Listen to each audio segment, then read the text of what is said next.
Sir നമസ്കാരം. നമസ്കാരം. നമുക്ക് 2026 തെരഞ്ഞെടുപ്പ് അടുക്കുകയാണ്.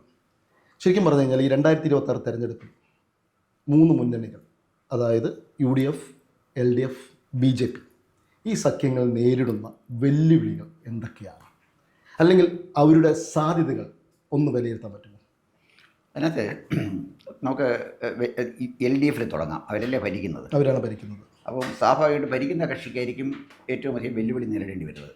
മറ്റ് വെല്ലുവിളിയൊന്നുമല്ല, ആൻറ്റി ഇൻകുംബൻസിയാണ്, ഭരണവിരുദ്ധ വികാരമാണ്. അപ്പം LDF നേരിടുന്ന ഏറ്റവും വലിയ വെല്ലുവിളി ഭരണവിരുദ്ധ വികാരം തന്നെയാണ്. നമ്മൾ പുറമേ കാണുന്നതിനേക്കാൾ കൂടുതൽ ആഴവും പരപ്പുമുണ്ട് ഈ ഭരണവിരുദ്ധ വികാരത്തിന് കേരളത്തിൽ. അതാണ് അവർ നേരിടുന്ന വലിയൊരു പ്രധാനപ്പെട്ട വെല്ലുവിളി. അപ്പോൾ ഭരണവിരുദ്ധ വികാരം കൊണ്ട് എന്താ സംഭവിക്കുന്നതെന്ന് ചോദിച്ചാൽ, LDFൻ്റെ കോട്ടകളിൽ LDF ദുർബലമാകുന്നു എന്നുള്ളതാണ്. അപ്പോൾ ഉദാഹരണത്തിന് കണ്ണൂർ LDFൻ്റെ ഉറച്ച കോട്ടയാണ്. എനിക്ക് തോന്നുന്നത് ബംഗാളിലെ 24 പർഗാനാസ് അതൊരു ജില്ലയാണ്. അവിടെ ആണ് കമ്മ്യൂണിസ്റ്റ് പാർട്ടിയുടെ ഏറ്റവും വലിയ ശക്തി കേന്ദ്രം. കേരളത്തിലെ കമ്മ്യൂണിസ്റ്റ് പാർട്ടി ശക്തി കേന്ദ്രം കണ്ണൂരാണ്.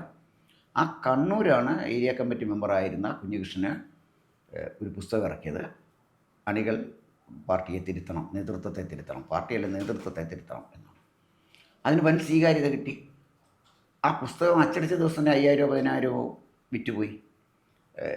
EP ജയരാജൻ്റെ പുസ്തകവും P ജയരാജൻ്റെ പുസ്തകവും അത്ര വേഗം വിറ്റഴിക്കപ്പെട്ടില്ല. അപ്പോൾ അത് നൽകുന്ന സന്ദേശം എന്താണ്? ഒരാൾ പണം കൊടുത്തൊരു പുസ്തകം വാങ്ങിക്കണമെങ്കിൽ അതിനയാളെ പ്രേരിപ്പിക്കണമല്ലോ. തീർച്ചയായിട്ടും. അപ്പോൾ അതാ ഭരണവിരുദ്ധ വികാരം പ്രകടമായി ഇനിയും നമ്മൾ കാണാൻ പോകുന്നത് കണ്ണൂർ തന്നെയാണ്. മധ്യ തിരുവിതാംകൂറിനെ സംബന്ധിച്ചിടത്തോളം മധ്യ തിരുവിതാംകൂറിൽ CPMന് ഉറച്ച സീറ്റ് എന്ന് പറയാൻ കഴിയുന്ന സീറ്റുകൾ വളരെ വളരെ വിരളമാണ്. വിരലിൽ എണ്ണാവുന്ന കാര്യങ്ങളേ ഉള്ളൂ. മലബാറിലോട്ട് പോയാൽ അങ്ങനെയല്ല. കണ്ണൂർ പല സീറ്റുകളും ധർമ്മടമടക്കമുള്ള ഒരുപാട് സീറ്റുകളുണ്ട്. ധർമ്മടമുണ്ട്, തലശ്ശേരിയുണ്ട്, അങ്ങനെ പല സീറ്റുകളുണ്ട്. അത് CPMൻ്റെ കുത്തകയാണ്. പക്ഷേ ഈ തെരഞ്ഞെടുപ്പിൽ ആ കുത്തക പോലും നിലനിർത്താൻ അവർക്ക് കഴിയുമോ എന്നുള്ളതാണ് CPM നേരിടുന്ന പ്രധാനപ്പെട്ട വെല്ലുവിളി. പിന്നെ എന്നോട് ചോദിച്ച രണ്ടാമത്തെ കാര്യം വെല്ലുവിളിയും സാധ്യതയല്ലേ ചോദിച്ചത്. അപ്പം LDFൻ്റെ സാധ്യത എന്താണെന്ന് ചോദിച്ചാൽ, CPMൻ്റെ കേഡർ സിസ്റ്റമാണ്. നമ്മൾ എന്ത് പറഞ്ഞാലും എത്ര ദുർബലമായി എന്നൊക്കെ പറയുമ്പോഴും ഒരു സ്വിച്ചിട്ടാൽ പ്രവർത്തിക്കുന്ന സംഘടനാ സംവിധാനം CPIMനുണ്ട്. CPMനെ ഉള്ളൂ, അല്ല ഘടകകക്ഷിയിൽ വേറെ ഒന്നുമില്ല. അവരുടെ ആ സംഘടന പരിപൂർണമായി തകരുകയോ അങ്ങനെ ഛിന്ന ഭിന്നമാവുകയോ ചെയ്തിട്ടില്ല. ദുർബലമായി, സംഘടനാ സംവിധാനം ദുർബലമായി എന്നേ ഉള്ളൂ, തകർന്നു നമുക്ക് പറയാൻ പറ്റില്ല. അപ്പോൾ സംഘടനാ സംവിധാനത്തിൻ്റെ ഒരു പ്രത്യേകത എന്താണെന്ന് ചോദിച്ചു കഴിഞ്ഞാൽ, ബ്രാഞ്ച് സെക്രട്ടറി തൊട്ട് സംസ്ഥാന സെക്രട്ടറി വരെയുള്ള ഒരു സംഘടനാ സംവിധാനത്തിൽ ഇവരെല്ലാം ഫുൾ ടൈമേഴ്സാണ്, മുഴുവൻ സമയം നിന്ന് പ്രവർത്തിക്കുന്നവരാണ്. അതുപോലെ തന്നെ പാർട്ടി സംഘടനാ സെക്രട്ടറിമാർക്ക്, ബ്രാഞ്ച് സെക്രട്ടറി എല്ലാവർക്കും പ്രതിമാസ ശമ്പളമുണ്ട്. അപ്പോൾ പ്രതിമാസ ശമ്പളം പറ്റി പ്രവർത്തിക്കുന്ന ഒരു പാർട്ടി കേഡർ CPMനുണ്ട് എന്ന് പറഞ്ഞാൽ അതൊരു സമാന്തര ഗവൺമെൻറ് പോലാണ്. അതാണ് അവരുടെ ശക്തി. പിന്നെ നമ്മൾ ഇപ്പോൾ ഏറ്റവും കൂടുതൽ ആളുകൾ ഫോക്കസ് ചെയ്തിരിക്കുന്നത് പിണറായി വിജയനെയാണല്ലോ. LDFൻ്റെ ഒരു മുഖ്യമന്ത്രി സ്ഥാനാർത്ഥിയുണ്ട്, അതവരുടെ സാധ്യതയല്ലേ. ഈ മുഖ്യമന്ത്രി സ്ഥാനാർത്ഥിയെക്കുറിച്ച് ഒട്ടേറെ പരാതികളുണ്ട്. പക്ഷേ പിണറായി വിജയൻ്റെ ഏറ്റവും വലിയ പ്ലസ് പോയിൻ്റ് അദ്ദേഹം ഇച്ഛാശക്തിയുള്ളൊരു ഭരണാധികാരിയാണ്. ഒരു ഭരണാധികാരിക്ക് ഇച്ഛാശക്തിയാണ് വേണ്ടത്. ആ ഇച്ഛാശക്തി പിണറായി വിജയനുണ്ട്. അപ്പോൾ ആരുടെയും മുഖത്ത് നോക്കി കാര്യങ്ങൾ പറയാൻ പിണറായി മടിക്കത്തില്ല. ഇരട്ടച്ചങ്കെന്നൊന്നും ഞാൻ വിശേഷിപ്പിക്കുന്നില്ല. ഒരു ഇച്ഛാശക്തി, അതിനപ്പുറത്തൊന്നും പോകണ്ട. ആ ഇച്ഛാശക്തി ഒരു ലീഡർക്ക് വേണ്ടി ഒരു കാര്യം ഒരു ഗവൺമെൻറ് തീരുമാനമെടുത്താൽ അത് നടപ്പിലാക്കാനുള്ള ഇച്ഛാശക്തി മുഖ്യമന്ത്രിക്കുണ്ട്. അതാണ് LDFൻ്റെ പിന്നെ കരുത്തും അതുപോലെ തന്നെ LDF നേരിടുന്ന വെല്ലുവിളി. ഇനിയും UDFിലേക്ക് പോയാൽ UDFൻ്റെ ഒരു കരുത്ത് എന്താണെന്ന് ചോദിച്ചു കഴിഞ്ഞാൽ, UDF ശക്തമായൊരു ആൾക്കൂട്ടമാണ്. ഈ ഭരണവിരുദ്ധ വികാരത്തിൻ്റെ പ്രധാനപ്പെട്ട ഗുണഭോക്താവ് UDF ആണ്, കോൺഗ്രസ്സാണ്. പിന്നെ കോൺഗ്രസ്സിന് ഈ സംഘടന എന്നും വേണ്ട, അതൊരാൾക്കൂട്ടമാണ്. പക്ഷേ ആൾക്കൂട്ടത്തിനെ ഫലപ്രദമായിട്ട് ഉപയോഗിക്കാൻ കഴിയുന്ന ആൾക്കൂട്ടത്തിൻ്റെ നേതാക്കന്മാർ കോൺഗ്രസ്സിലുണ്ട്. കോൺഗ്രസ് ഇത്രയും കൂടുതൽ സുലഭമായി നേതാക്കന്മാരുടെ ഒരു പാർട്ടി കേരളത്തിൽ വേറെ ഒന്നുമില്ല. അവർക്കൊരു കോൺസ്റ്റിറ്റ്യുവൻസിയിലും ആളുകളെ കടമെടുക്കേണ്ടി വന്നിട്ടില്ലല്ലോ. സ്വതന്ത്ര സ്ഥാനാർത്ഥി നിർത്തി പിന്താങ്ങുക, അത്തരം ഒരു കാര്യത്തിലേക്ക് അവർ വന്നിട്ടില്ല. ഇനിയിപ്പോൾ ഈ തെരഞ്ഞെടുപ്പ് ഒരു പക്ഷേ വരുമോ എന്ന് എനിക്കറിഞ്ഞുകൂടാ. അപ്പം അതാണ് അവരുടെ വളരെ പ്രധാനപ്പെട്ട ഒരു നേട്ടം. ഘടകകക്ഷികളെ കൂട്ടിക്കൊണ്ടിരിക്കുകയല്ലേ. ഘടകകക്ഷികളെ കൂട്ടും, അത് സ്വാഭാവികമല്ലേ. ഘടകകക്ഷികളെ കൂട്ടും, കാരണം ഈ തെരഞ്ഞെടുപ്പ് നിർണായകമാണ്. ഈ തെരഞ്ഞെടുപ്പിൽ പരാജയപ്പെട്ടാൽ പിന്നെ കോൺഗ്രസിന് സർവൈവ് ചെയ്യാൻ പറ്റില്ല. അതുകൊണ്ട് അവർ ഏതറ്റം വരെയും പോകും. പക്ഷേ അടിസ്ഥാനപരമായി ഈ UDF നയിക്കുന്നത് കോൺഗ്രസ് അല്ലേ. കോൺഗ്രസിൻ്റെ കൈ കിട്ടിയിരിക്കുന്ന ഒരു പിന്നെ ജനസമൂഹം, ഒരാൾക്കൂട്ടം, അതിനെ വളരെ ഫലപ്രദമായിട്ട് ഉപയോഗിക്കാൻ കോൺഗ്രസിൻ്റെ നേതൃത്വത്തിന് കഴിയുന്നു എന്നുള്ളതാണ് കോൺഗ്രസിൻ്റെ പ്ലസ് പോയിന്റ്. അങ്ങയുടെ അഭിപ്രായത്തിൽ ഇപ്രാവശ്യം കഴിയുമെന്നാണ് പറയുന്നത്. ഇങ്ങനെ ഇപ്രാവശ്യം കഴിയുമോ അത്? കോൺഗ്രസിനോ? കാരണം കോൺഗ്രസിന് കഴിഞ്ഞ 5 വർഷം മുമ്പും ഇതേ അവസരം ഉണ്ടായിരുന്നതാണ്, പക്ഷേ അതവർ വിനിയോഗിച്ചില്ല. ഈ 5 വർഷം അത് വിനിയോഗിക്കും, ഈ വർഷം, ഈ വരാൻ പോകുന്ന 5 വർഷം അവർ വിനിയോഗിക്കുന്നതാണ് ഉദ്ദേശിക്കുന്നത്. അതിൻ്റെ സാധ്യതകളല്ലേ നമ്മുടെ മുന്നിൽ തുറന്ന് കാണിക്കുന്നത്. അന്ന് കഴിഞ്ഞ 5 വർഷത്തെ നമ്മൾ നോക്കേണ്ട കാര്യം, 2021 തെരഞ്ഞെടുപ്പ് വിധി നിർണ്ണയിച്ചത് ജനവികാരമല്ല, കോവിഡായിരുന്നു. കോവിഡും കിറ്റുമായിരുന്നു. അതൊരു സത്യമല്ലേ. അപ്പോൾ ഇപ്പോൾ കോൺഗ്രസിൻ്റെ സാധ്യത ഇതാണ്. പക്ഷേ കോൺഗ്രസ് നേരിടുന്ന ഒരു വെല്ലുവിളി, LDF പറഞ്ഞു ഞങ്ങൾ അധികാരത്തിൽ നിന്ന് പിണറായി വിജയൻ തുടരും, അതിന് സംശയിക്കേണ്ട കാര്യമില്ല, ഇഷ്ടപ്പെട്ടോ വോട്ട് ചെയ്തോ വേണ്ട. പക്ഷേ കോൺഗ്രസിനൊരു നേതാവിനെ കൊടുക്കാനില്ല. ആരാണ് കോൺഗ്രസ് അധികാരത്തിൽ വന്നാൽ മുഖ്യമന്ത്രി എന്ന പൊതുസമൂഹം സ്വാഭാവികമായി ചോദിക്കുന്ന ചോദ്യത്തിൽ നിന്നും ഭയത്തോട് ഒഴിഞ്ഞു മാറുകയാണ് കോൺഗ്രസ്. ഭയപ്പാണ്. മുഖ്യമന്ത്രി സ്ഥാനാർത്ഥിയെ പ്രഖ്യാപിച്ചാൽ തോൽവി ഉറപ്പാണെന്ന് അവർ കരുതുന്നു. അതല്ലേ അതിൻ്റെ കാര്യം. അപ്പോൾ സംഘടനാ സംവിധാനത്തിൽ ഒന്നിച്ച് നിൽക്കാൻ കോൺഗ്രസ്സിന് കഴിയുന്നില്ല. ഇപ്പോൾ കഴിഞ്ഞ ദിവസം പിന്നെ ഷാഫി പറമ്പിൽ ഒരു DCC സെക്രട്ടറിയെ ഇങ്ങനെ കൊങ്ങായിക്ക് പിടിക്കുന്ന ഒരു ചിത്രം. എന്താണ് ഷാഫിയുടെ പരാതി? അദ്ദേഹത്തിനെ പ്രസംഗിക്കാൻ ആദ്യം പ്രസംഗിക്കാൻ. എത്ര പെറ്റിനെസ്സാണ്. കോൺഗ്രസിൻ്റെ ഒരു MP എന്ന് പറയാം എന്നെ ആദ്യം പ്രസംഗിക്കാൻ വിളിച്ചില്ല എന്ന്. നാണമല്ലേ ഇതൊക്കെ പറയാനായിട്ട്? എന്നിട്ട് ഒരു പാർട്ടി സെക്രട്ടറി കൊങ്ങായിക്ക് പിടിച്ചുകൊണ്ട് നിൽക്കുക ആദ്യം പ്രസംഗിക്കണം. അല്ല, പ്രോട്ടോകോൾ അനുസരിച്ച് അദ്ദേഹത്തിൻ്റെ മണ്ഡലത്തിൽ അദ്ദേഹത്തിനല്ലേ ആദ്യം സംസാരിക്കാനുള്ള അവകാശം. എന്ത് പ്രോട്ടോകോൾ? ഇതെന്താ പ്രോട്ടോകോൾ എവിടെയാണ് രതീഷേ? അത് ഇപ്പോൾ രാഷ്ട്രപതി പങ്കെടുക്കുന്ന ഒരു ചടങ്ങ്, അല്ലെങ്കിൽ പ്രധാനമന്ത്രി പങ്കെടുക്കുന്ന ഒരു ചടങ്ങ്, തികച്ചും ഔദ്യോഗികമായൊരു ചടങ്ങ്, അല്ലാതെ ഏതെങ്കിലും കവലയിൽ ഒരു മൈക്ക് വെച്ച് കെട്ടി പ്രസംഗിക്കുന്നതിന് എന്തോ പ്രോട്ടോകോളാണ്. ചിലപ്പോൾ ഷാഫി അങ്ങനെ കണ്ടു കാണും. ഞാൻ അത് ഇവരെക്കടന്ന് ഞാൻ പറഞ്ഞു. ഇത് പ്രോട്ടോകോൾ ഒരു കോർണർ മീറ്റിങ്ങിൽ വേണം. തെരുവിലൊരു മീറ്റിംഗ് നടത്തുമ്പോൾ അവിടെ പ്രോട്ടോകോൾ പാലിക്കണമെന്ന് ഒരുത്തിന് തോന്നിയാൽ അത് വിഡ്ഢിത്തം അല്ലെങ്കിൽ അല്പത്തം. മലയാളത്തിൽ പറഞ്ഞാൽ അല്പത്തമാണ്. എന്നിട്ട് ഇതേ മൈക്ക് വാങ്ങിച്ച് എന്താ പറഞ്ഞത്? ഇവിടെ ജയിക്കുമെന്ന്. ഇത് പറയാനായിരുന്നു പിന്നെ ഈ പ്രോട്ടോകോൾ പറഞ്ഞ വാക്കിങ്ങനെയാണ്, 100 സീറ്റ് 100-ൽ 1 സീറ്റ് ഞങ്ങളുടെയും കൂടി എണ്ണിക്കോളൂ എന്നാണ് പറഞ്ഞത്. അതിന് പറയുന്നത് അല്ല, പ്രസംഗിച്ച് എന്താ പറയാനുള്ളത്? ജനത്തിനോട് പറയുന്നത് ഒരു സീറ്റ് എണ്ണാനാണെന്നാണ് പറയേണ്ടത്. ജനത്തിനോട് പറയേണ്ടത് ഇന്ന കാരണങ്ങൾ കൊണ്ട് നിങ്ങൾ വോട്ട് ചെയ്യണം, ഇന്ന കാരണങ്ങൾ കൊണ്ട് LDF വോട്ട് ചെയ്യരുത് എന്നല്ലേ പറയേണ്ടത്. അല്ല 100 സീറ്റ് 1 സീറ്റ് ഇത് കിട്ടുമെന്ന് പ്രവചനം നടത്തേണ്ട കാര്യമില്ല. അതിനാരനെ കൊങ്ങാക്കി പിടിച്ചത്. ഞാൻ പോട്ടെ, ഞാൻ അതിലേക്ക് പോകുന്നില്ല. അല്ല, ഞാൻ പറഞ്ഞ അല്പത്തരം കാണിക്കുന്ന കോൺഗ്രസ് നേതാക്കന്മാരുടെ എണ്ണം വളരെ കൂടുതൽ. ഇത് കണ്ടപ്പോൾ എനിക്കൊരു അല്പത്തരം കാണിക്കുന്നതായിട്ട് എനിക്ക് തോന്നിയത്. ഈ കോൺഗ്രസിൽ ഇച്ഛാശക്തിയുള്ള നേതാക്കൾ ഇല്ലാത്തതുകൊണ്ടാണോ ഈ മുഖ്യമന്ത്രി സ്ഥാനം അവർ പ്രഖ്യാപിക്കാതെ പോകുന്നത്? അല്ല, കോൺഗ്രസിൻ്റെ ഇച്ഛാശക്തിയുള്ള നേതാക്കന്മാരുണ്ട്. പക്ഷേ പിണറായി വിജയനെ പോലെ ഇച്ഛാശക്തിയുള്ള ഒരു കോൺഗ്രസ് നേതാവിനെ കാണിക്കാൻ എനിക്കില്ല. കാരണം എന്താ വെച്ചാൽ കോൺഗ്രസിൻ്റെ വെല്ലുവിളി അത് തന്നെയാണ്. അപ്പോൾ സാധ്യത ഇതിനൊരു ജനപിന്തുണ, ആൻറ്റി ഇൻകംബൻസി, അതെല്ലാം UDF സാധ്യതയാണ്.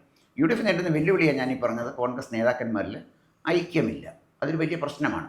പിന്നെ അവർ നേരിടുന്ന വലിയൊരു വെല്ലുവിളി, ഈ തെരഞ്ഞെടുപ്പിൽ അവർ ജമാഅത്തെ ഇസ്ലാമിയെ കൂട്ടുപിടിച്ചതിന് വലിയ വില കൊടുക്കേണ്ടി വരും. അതായത് ജമാഅത്തെ ഇസ്ലാമിക്കാർ വളരെ ഡീസൻ്റാണെന്നാണ് VD സതീശൻ പറയുന്നത്.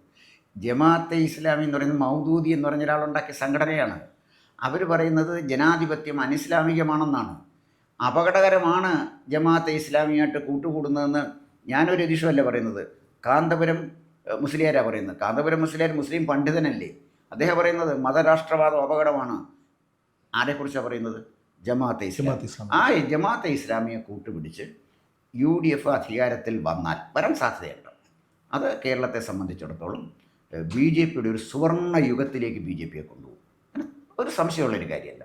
അപ്പോൾ ജമാഅത്തെ ഇസ്ലാമിയെ കൂട്ടുപിടിച്ചും ജമാഅത്തെ ഇസ്ലാമിയെ ന്യായീകരിച്ചും ഈ തെരഞ്ഞെടുപ്പിനെ UDF നേരിടുന്നത് അവർ കനത്ത വില അതിന് കൊടുക്കേണ്ടി വരും. അപ്പോഴും ഞാൻ ആവർത്തിച്ച് പറയുന്നു, അത് കൊണ്ട് UDF അധികാരത്തിൽ വരുന്നത് ഇല്ലാതാകുന്നില്ല. കാരണം അതിശക്തമാണ് ആൻറ്റി ഇൻകംബൻസി. അതാണ് അതിശക്തമാണ്. ജമാഅത്തെ ഇസ്ലാമിയോടുള്ള വിരോധത്തെക്കാൾ ശക്തമാണ് ആൻറ്റി ഇൻകംബൻസി. അതാണ് UDFൻ്റെ ഒരു പ്രധാനപ്പെട്ട പ്രശ്നം. ഇനി NDAയിലേക്ക് പോയാൽ NDA ഇപ്പോൾ UDFിൽ എത്ര ഘടകകക്ഷിയുണ്ട്? LDFിൽ എത്ര ഘടകകക്ഷികളുണ്ട്? ആൻ്റണി രാജു ഒരു ഘടകകക്ഷിയാണ്. ആരാ ആൻ്റണി രാജുവിനൂടെ ഉള്ളത്? ആൻ്റണി രാജുവിൻ്റെ പാർട്ടി ജയിലിലുണ്ട്. അല്ല, പൊക്കോട്ടെ, ഞാൻ പറഞ്ഞ ആൻ്റണി രാജു ഒരു ഘടകകക്ഷിയായിട്ടല്ലേ ഇരിക്കുന്നത്. അദ്ദേഹത്തിൻ്റെ ആ പാർട്ടി പ്രത്യയശാസ്ത്രം എന്താ? ആ പാർട്ടി പ്രസിഡൻ്റ് ആരാ? സെക്രട്ടറി ആരാ? ഞാൻ അങ്ങനെ ഒരാളിനെ കണ്ടിട്ടില്ല. അങ്ങനെ ഒരു ആത്മാവ് ഉണ്ടോ എന്ന് ചോദിച്ചാൽ എനിക്കറിയത്തില്ല. അങ്ങനെ ഉണ്ടോയെന്ന് പോലും എനിക്കറിയില്ല. വനം വകുപ്പ് മന്ത്രി എണീച്ച് നടക്കാൻ വയ്യ. ഇനിയും മന്ത്രിയാവാനിരിക്കുക. എനിക്ക് സത്യത്തിന് സഹതാപം തോന്നുക. എനിക്ക് തോന്നുന്നു പുള്ളി അവസാനം ഈ മരിച്ചു കഴിഞ്ഞാൽ പോലും ഈ കസേര ഇരുത്തി പിന്നെ സമാധിയാക്കണമെന്ന് പറയുമ്പോൾ ഇത്തരം സാധനങ്ങളെയൊക്കെ കൊണ്ട് നടക്കുക എന്ന് പറഞ്ഞാൽ ഒരു ജനാധിപത്യത്തിന് തന്നെ അപമാനമല്ലേ? ശശീന്ദ്രനൊക്കെ ഇനി പോയി വീട്ടിൽ ഇരിക്കേണ്ട ആളല്ലേ? കുറേ കാലം മന്ത്രിയായില്ലേ? എന്താ ശശീന്ദ്രൻ്റെ കോൺട്രിബ്യൂഷൻ? എന്താ ഒരു കോൺട്രിബ്യൂഷൻ വേണ്ടേ? അപ്പോൾ പോട്ടെ, ഞാൻ പറഞ്ഞു വന്നത് അത് പിന്നെ യു ഡി എഫിന് ഇതെല്ലാം അനുകൂലമാണ്. ഈ ശശീന്ദ്രനും ആൻ്റണി രാജും ജെട്ടി കേസും ഇതൊക്കെ യു ഡി എഫിന് അനുകൂലമായി വരുന്ന ഒരു അന്തരീക്ഷം. അതൊക്കെ അവരുടെ അനുകൂല ഘടകമാണ്. അവരുടെ വെല്ലുവിളി അതാണ്. നമ്മൾ പറഞ്ഞു വന്നത് എൻ ഡി എയെക്കുറിച്ചാണ്. അപ്പോൾ എൻ ഡി എയിലേക്ക് വരുമ്പോൾ എൻ ഡി എയുടെ പ്രശ്നം എന്ന് വെച്ചാൽ എൻ ഡി എക്ക് ഒരു ഘടകകക്ഷിയില്ല കൃത്യമായി. ബി ഡി ജെ എസ് എന്ന് പറയുന്നത് ഈഴവ സമുദായത്തിന് മുഴുവൻ പ്രതിനിധീകരിക്കുന്ന ഒരു പാർട്ടിയല്ല. അതൊരു ഘടകകക്ഷിയല്ലേ B D J S? B D J S ഘടകകക്ഷിയാണ്. കേരള കോൺഗ്രസ് ക്രിസ്ത്യാനികളെ പ്രതിനിധീകരിക്കുന്ന പോലെ ഈഴവ കമ്മ്യൂണിറ്റിയെ ബി ഡി ജെ എസിന് പ്രതിനിധീകരിക്കാൻ പറ്റില്ല.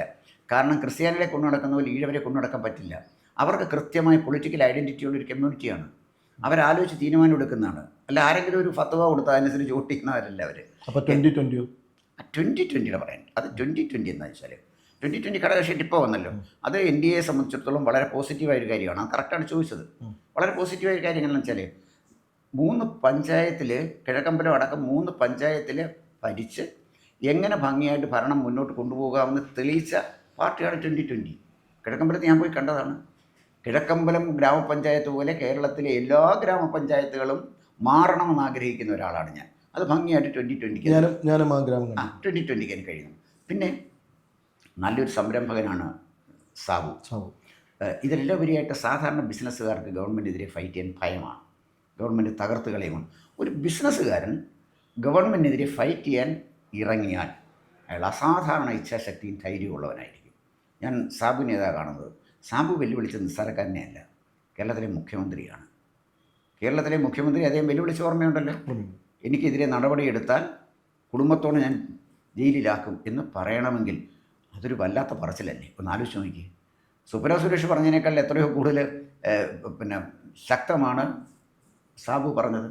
അപ്പോൾ സാബുവിനെ പോലെ ഒരാൾ, അതായത് ഫലപ്രദമായി ഗ്രാമപഞ്ചായത്തിൽ ജയിച്ച അധികാരത്തിലെത്തി നല്ല ഭരണം കാഴ്ചവെക്കാൻ കഴിഞ്ഞ സാബുവിനെ പോലെ ജനാധിപത്യത്തിലെ പരീക്ഷണം നടത്തി വിജയിച്ച ഒരാളിനെ എൻ ഡി എയുടെ ഘടകകക്ഷിയാക്കാൻ കിട്ടിയത് വളരെ നല്ലതാണ്. എന്തായാലും ശരി, എറണാകുളം ജില്ലയിൽ സാബുവിൻ്റെ വരവ് തീർച്ചയായിട്ടും ബി ജെ പിക്ക് വലിയൊരു അസറ്റ് തന്നെയാണ്. അതിന് സംശയിക്കേണ്ട കാര്യമൊന്നുമില്ല. പിന്നെ ഒരു പരിധി വരെ ബി ഡി ജെ എസിന് ഈഴവ കമ്മ്യൂണിറ്റിയുടെ ഒരു പരിധി വരെ വോട്ട് അവർക്കത് എൻ ഡി എക്ക് കൊണ്ടു കൊടുക്കാൻ അവർക്ക് ഒരു പരിധി വരെ കഴിയും. പക്ഷേ ആ പാർട്ടി ഒരു പാർട്ടിയാക്കി മാറ്റാൻ പാർട്ടി നേതൃത്വത്തിന് കഴിഞ്ഞില്ല.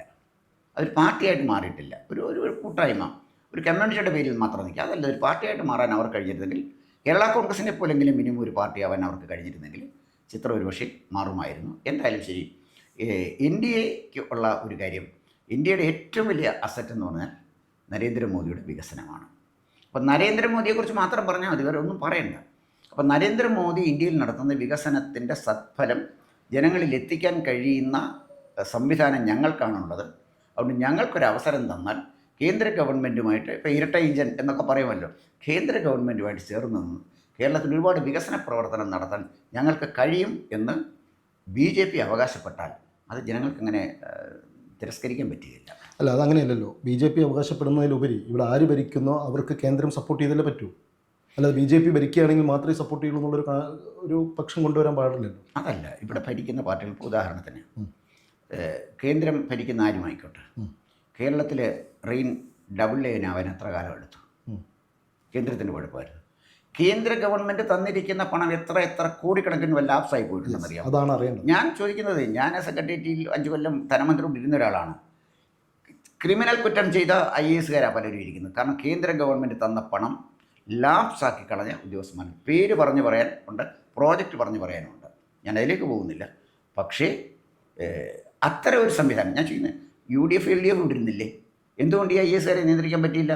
ഒരു കേന്ദ്ര ആവിഷ്കൃത പദ്ധതി അതിനെ നഷ്ടപ്പെട്ടു പോയാൽ ബന്ധപ്പെട്ട സെക്രട്ടറിയെ സസ്പെൻഡ് ചെയ്ത് നിർത്തണം. ഒരു സെക്രട്ടറിയെ സസ്പെൻഡ് ചെയ്താൽ മതി.